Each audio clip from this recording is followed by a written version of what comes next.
De frente. Ayotzinapa, la estafa maestra, la Casa Blanca de Peña Nieto, además de los gobernadores corruptos, han sido sellos que han distinguido el gobierno de Enrique Peña Nieto. Pero ¿cómo concluirá el sexenio y cuáles son las asignaturas pendientes? Les doy la bienvenida a este programa de análisis y debate de frente. Yo soy Magda Bastida y saludo con muchísimo gusto a nuestro invitado de hoy. Él es Juan María Naveja y está allá en la Ciudad de México. Juan María, ¿cómo estás? Muy bien, ¿qué tal? Saludos a la audiencia, Magda, con el gusto de participar en el programa. Oye, el gusto de que nos acompañes, Juan María. Déjame platicarte un poco cómo está la dinámica de frente. Tenemos 3 minutos para fijar una postura para 5 temas que serán planteados. Y si me lo permites, vámonos de lleno con el primero porque, como ya sabes, tenemos 2 columnas a comentar en este programa. La primera se trata de la victoria de Peña y Videgaray, escrita por Raimundo Riva Palacio, esta columna que tiene estrictamente personal. Él, en resumidas cuentas, dice que el acuerdo comercial entre México y Estados Unidos, alcanzado el lunes, se puede resumir en una frase: la política se impuso al comercio. ¿Es así?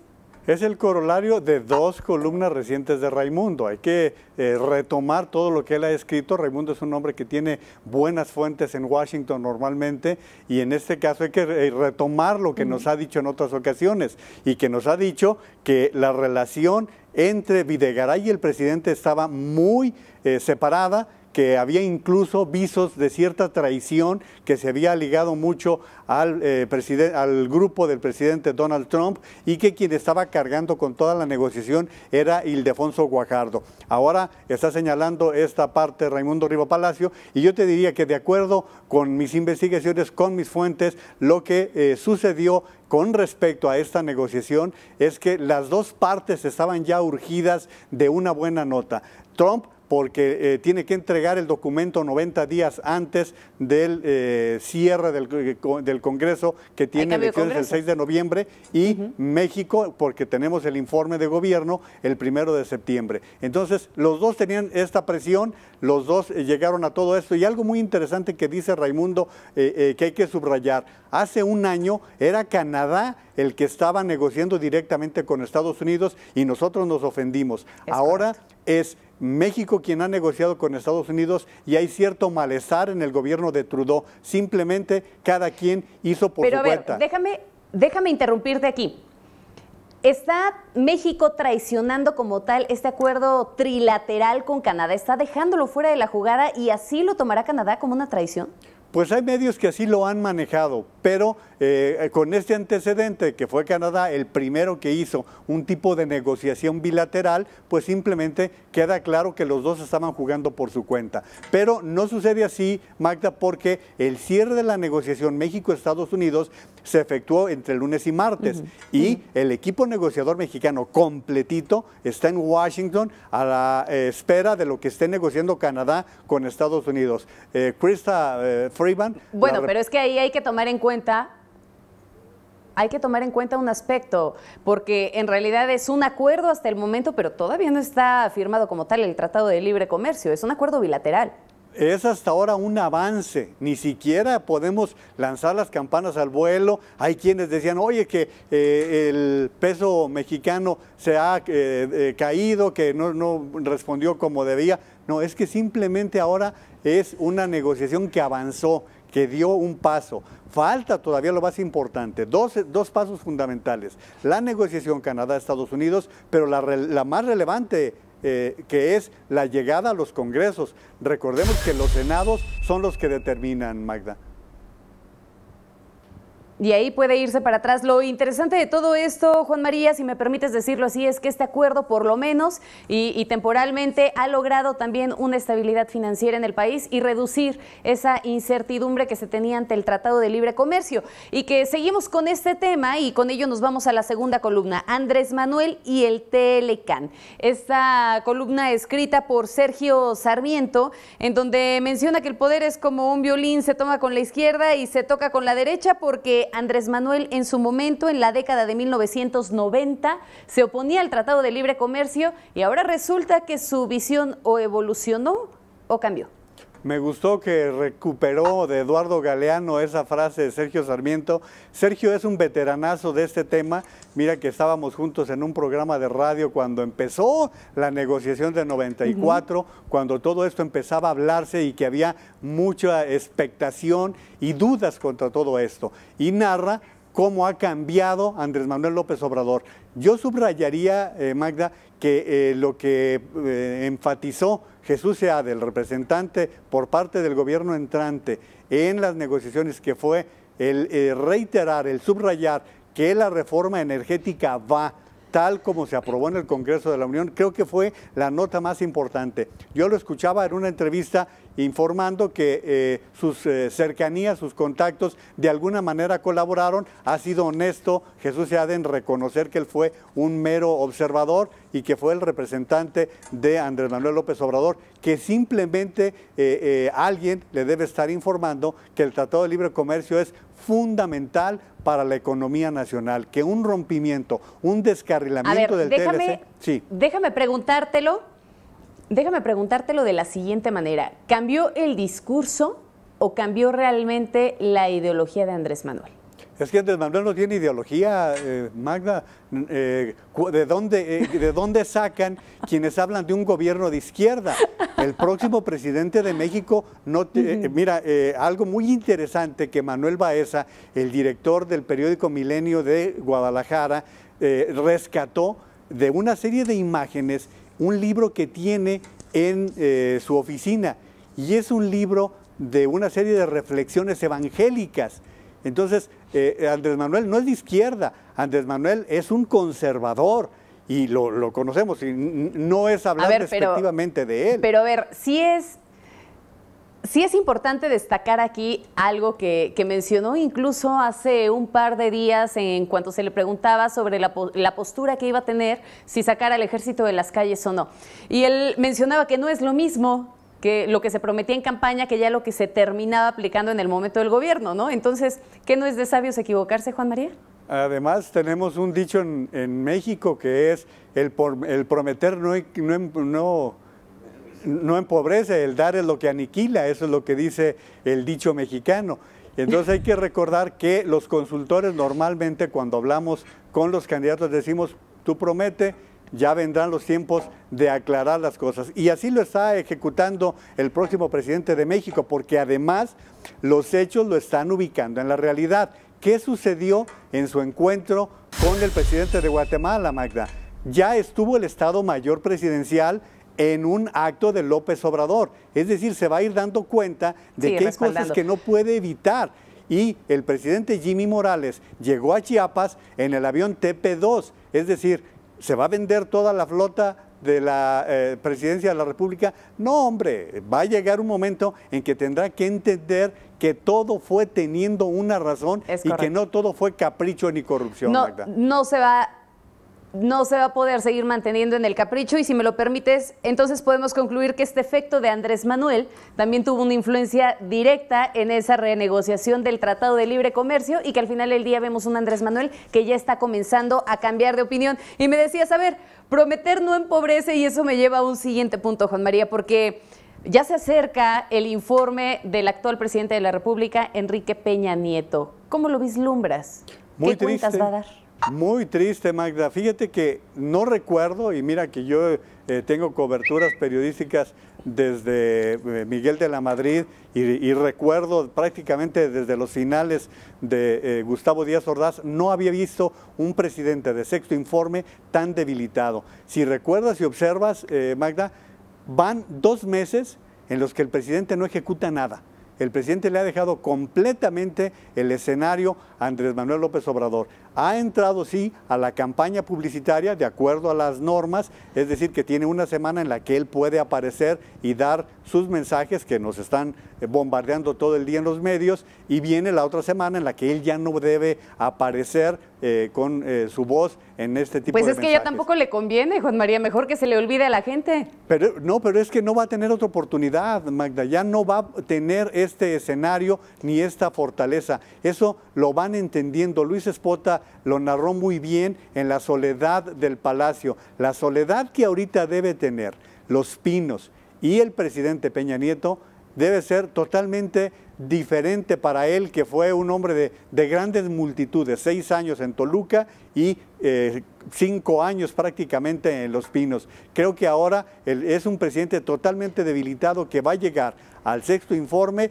con muchos pendientes, tratando de compensar frente a las críticas que está presentando, pero va a ser muy difícil que ante la oleada de críticas que se le están dando, ¿cómo va a contrarrestar temas como los que mencionaste al abrir? Corrupción, a ver, Juan María, pero es que ¿cómo no va a haber una oleada de críticas? A ver, como tal, su gobierno estaba cimentado en 5 ejes y los podemos resumir en México en paz, México incluyente, México con educación próspero y con responsabilidad global. Dime qué de todo eso logró. Bueno, ni siquiera el México incluyente, porque yo realmente no vi propuestas que buscaran como tal armonizar y respetar a las personas con capacidades diferentes. Estamos hablando de un rezago educativo importante, pese a las reformas, estamos hablando de índices de pobreza bastante preocupantes, además de los índices delincuenciales 2017, que arrasó realmente un sexenio que supera por mucho al de Calderón en materia de homicidios dolosos. Entonces, ¿cuál de todos los objetivos logró? ¿Qué cuentas va a rendir ahora en este informe? De las líneas gruesas, ninguna va a poder presentar como triunfador. ¿Por qué? Porque todavía la semana pasada, en plena rueda de prensa, una de sus grandes promesas, que fue la reforma educativa, fue hecha trizas, hecha pedazos por parte del presidente electo. La reforma energética, vamos a ver bajo qué condiciones se da, porque allí tendremos el problema de qué sucede con Pemex, qué sucede, vaya, las tarifas eléctricas están a la alza, el gas está a la alza. Están altísimas, pero el gas, el LP, la gasolina... Todos los energéticos están a la alza. En días pasados el presidente Enrique Peña Nieto dio una serie de entrevistas la semana pasada y él hablaba de que quería pasar en la historia como un México que como tal lo catalogara la historia, no que se le juzgara realmente. ¿Cuál es ese juicio que va a tener la historia con él? Porque hay muchos temas, no nada más que dejó pendientes, sino temas trágicos que caracterizaron este gobierno. Fíjate que ayer que trabajamos en la Junta para preparar este programa, yo me preocupé por buscar un adjetivo para los últimos presidentes. Creo que desde Ruiz Cortines no hay un presidente que tenga un buen recuerdo. López Mateos, superficialidad, y se hablaba mucho de cosas de él. Díaz Ordaz, el 68. Con Echeverría empezó la debacle económica. Con López Portillo, corrupción y continuación de la debacle económica. Con De la Madrid empieza el neoliberalismo. Con Salinas de Gortari, corrupción. Con Zedillo, el golpe de diciembre. Con Fox, la superficialidad. Con Calderón, la inseguridad. Y con Peña Nieto, me temo que el gran tema será corrupción, independientemente de los que ya tocaste. Es decir, creo que pasará la historia de una manera triste. Es corrupción, frivolidad, inseguridad. No, bueno, ¿cuántas cosas no se le podrían y cuántos adjetivos no se le podrían dar a este sexenio? ¿Sabes qué es lo lamentable? Y ahora mencionas un punto bastante importante, Juan María. ¿Qué cosas buenas son las que se podrían recordar de Enrique Peña Nieto? Tal vez se le podría recordar con, Casa Blanca, la invitación de Donald Trump, que terminó realmente humillando a nuestro país, la estafa maestra, los 43 normalistas. Son más cosas negativas las que se suman que esas reformas estructurales y el Pacto por México, que en un principio trataba de hacer que catalogaran a su gobierno como ese gobierno de reformas, ¿no lo crees? Como ese gobierno de transformación. Es que en todos los gobiernos hay cosas positivas. Yo te puedo decir varias de Enrique Peña Nieto. Me parece que él empieza muy bien negociando con la oposición, con todo ese movimiento que se dio para tener un acuerdo con los partidos políticos y que se logró un avance. Su base de lanzamiento no fue mal. O sea, el aeropuerto de la Ciudad de México, recordemos lo que pasó con Fox, se avanzó notablemente, pero lamentablemente también habrá que reconocer los errores que se fueron cometiendo en su grano, el hoyo negro de Enrique Peña Nieto es la Secretaría de Comunicaciones y Transportes. Quizás el socavón sea hasta ni siquiera tan profundo de todos los problemas que está generando esta dependencia, que va a ser una de las áreas donde más se le critique. Pero creo que hay cosas en las cuales... Pero es que no nada más es el socavón. No, la nada lista más es es el enorme. socavón, es OHL, es el tren interurbano México-Toluca, son todos los señalamientos que ahora se han hecho incluso sobre el nuevo aeropuerto internacional de la Ciudad de México. Y mencionabas algo importante, decías, el Pacto por México que se hizo en un principio, pero ese Pacto por México, ¿no crees que también llevó a perdonar algunos asuntos de impunidad y de corrupción que podrían haberse dado en el sexenio anterior? Es que en la negociación por allí se va. Yo te voy a decir una cosa, y vamos uniendo el sexenio anterior, lo que pudieron negociar Peña Nieto y Felipe Calderón. Sabemos que negociaron López Obrador y Peña Nieto después de la despiadada campaña que se desató contra el candidato del PAN, de la alianza que encabezaba el PAN. O sea, la verdad es que Ricardo Anaya sufrió todo el peso del Estado. O sea, igual hubiera ganado López Obrador, eso no lo estoy discutiendo, pero ¿qué acuerdos hay? Déjame interrumpirte ahí porque eso nos lleva a un siguiente punto, que es la herencia sexenal, Juan María. Esta es parte de la herencia que va a dejarle Enrique Peña Nieto a Andrés Manuel. Me parece que así como Ernesto Zedillo tuvo la obsesión de pasar a la historia como un buen presidente, y me parece también que de alguna manera lo consiguió, creo que en el caso de Peña Nieto su gran preocupación es lo que pasa en el escenario internacional, que está de moda meter a la cárcel a presidentes. Ollanta de Perú, Lula de Brasil, Dilma de Brasil, están expresidentes. Pero aquí no pasó nada con la Casa Blanca. Pero aquí hay el riesgo de que todo esto está manchado por Odebrecht, la constructora brasileña que prácticamente salpicó a todo el continente apoyando campañas electorales a cambio de obra pública, y que solamente Venezuela y México no han tenido una investigación real en torno a Odebrecht. Me parece que la gran preocupación de Peña Nieto era que lo metieran a la cárcel. ¿Entonces tú me estás diciendo que Odebrecht es la mano que mece la cuna en México? Pues en este caso te digo, yo creo que Peña Nieto tenía mucho miedo de terminar en la cárcel, y que de alguna manera quien le daba una cierta certeza, que en política no hay certezas, recordemos que si en un momento dado Andrés Manuel López Obrador necesita echar mano de la justicia para poderse legitimar, darle cambio a una situación, le va a echar mano, y este gobierno trae muchos ángulos de corrupción que están a ojos vistas. Ya cuando le empieces a rascar, pues empiezan a salir una serie de cosas, porque Odebrecht es la punta del iceberg. Cuando tú empiezas a a ver cómo se dieron negociaciones muy puntuales en compra de mucha empresas. Porquería escondida debajo. Así es, todo lo que hay detrás. Pero a ver, espérame, porque tú me mencionas un asunto de corrupción que, si bien es cierto, lo va a llevar heredado, y habrá que ver si realmente Andrés Manuel hace algo con esos casos que en este momento se les está abriendo incluso la puerta, como el caso específico Duarte la semana pasada y Gordillo la misma semana. Pero bueno, eso nos lleva también a retomar qué otras herencias se le van a quedar a Andrés Manuel, aparte de la inseguridad, que ya sabemos que es bastante alta y que supera por mucho el número de homicidios a los cometidos durante el sexenio de Calderón. Digamos que esta es la caja de Pandora, Magda. Pueden salir muchas cosas buenas, pero puede salir una muy mala. Yo te diría, para Andrés Manuel López Obrador, la herencia del aeropuerto puede convertirse para él en algo muy positivo, porque él lo inauguraría bajo condiciones completamente diferentes, culpando al gobierno anterior de hacer una mala negociación y él enderezarla. Entonces estamos hablando de que la herencia de Peña Nieto está en el aire, porque no sabemos cómo se le va a juzgar realmente con toda esta serie de situaciones complicadas que está dejando. Estamos hablando de corrupción, de inseguridad. Vamos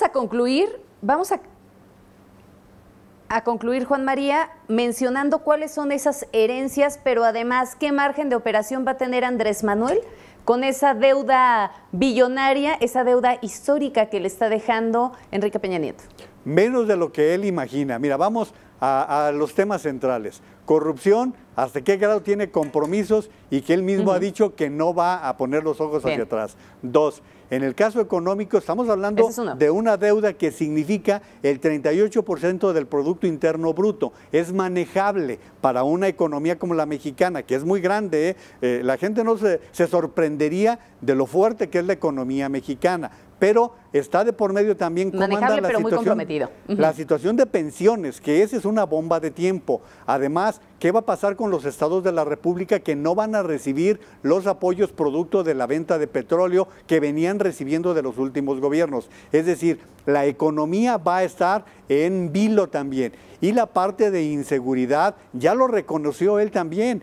No hay suficientes fuerzas en la Policía Federal preparadas. Se había avanzado con Calderón con 40,000 efectivos que prácticamente se fueron diluyendo. Ya reconoció que no puede sacar de las calles ni al Ejército ni a la Marina, con lo cual la herencia que le va a dejar el presidente Peña Nieto, la verdad es de muchos problemas que no va a ser fácil que cumpla ni siquiera con su base. ¿Qué diera Andrés Manuel de tener ese soporte que tiene Trump, que le permite ir por la vida como con una seguridad que no la vamos a ver en el próximo presidente de México, pero lamentablemente? Hay que recordar que ese soporte va a ser difícil que lo logre y sobre todo en tan solo 6 años, ¿no? Pero bueno, entonces podemos concluir, sí, de esa manera. Deja grandes temas en materia de corrupción, grandes temas en materia de seguridad. En aspectos económicos se tendrá que hacer una reorganización a fondo para poder sacar a flote a este país. Muchísimas gracias, Juan Manuel Naveja. Con mucho gusto, Magda. Un placer haber participado hoy en el programa. Muchísimas gracias a ti, pero sobre todo gracias a ustedes por el favor de su presencia. Yo soy Magda Bastida y esto fue De Frente.